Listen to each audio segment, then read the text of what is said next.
Now, Benin's president says that the situation is completely under control in his country after the government thwarted an attempted coup thanks to the loyalist soldiers.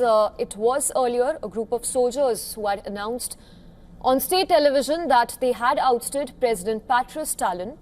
The attempt sparked a swift response from the loyal army forces, joined by airstrikes and troop deployments from neighboring Nigeria as well. Beninese military and security forces said that around a dozen soldiers had been arrested, which included those behind the coup bid itself.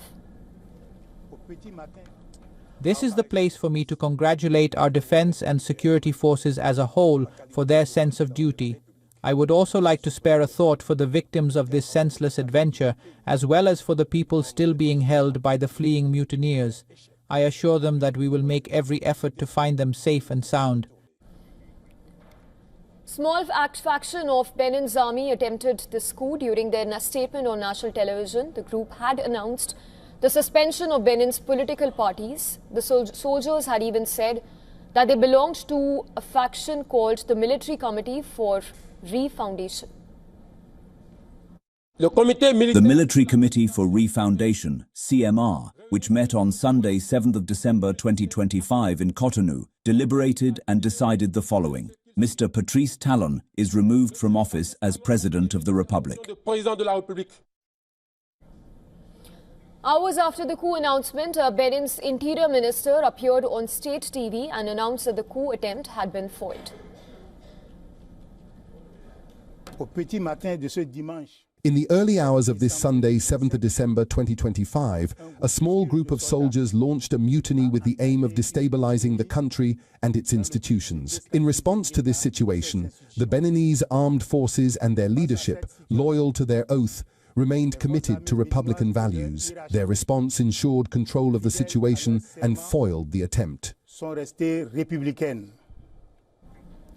But even as the events unfolded in the high offices of the government, the streets of the capital remained relatively calm, with the usual movement of traffic and people going about their daily lives as usual.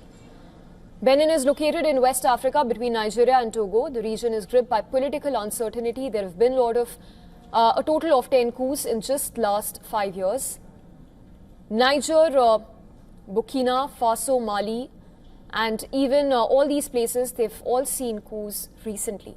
The attempted coups have drawn widespread condemnation. The Economic Community of West African States, or ECOWAS, has condemned the coup attempt and reaffirmed support for the government. Also, the African Union echoed the same sentiment, condemning the coup attempt and urging the soldiers to return back to the barracks. For more details, our correspondent Louisa Olini has sent us this report. Take a listen in. Benin is stabilizing after a dramatic but short-lived coup attempt on Sunday.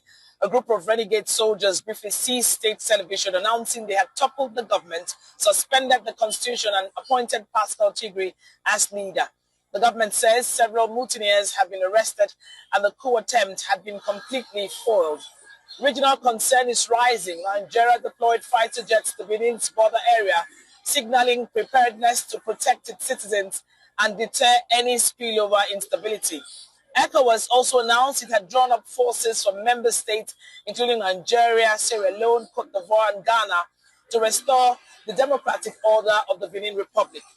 This failed coup, Benin's first since 1991, underscores growing fragility in a region shaken by repeated military takeovers. And with elections approaching next year, analysts warn Sunday's event could be a sign of deeper tensions between the military and political class. From Lagos, Nigeria, Louisa Olani, WION, World is One.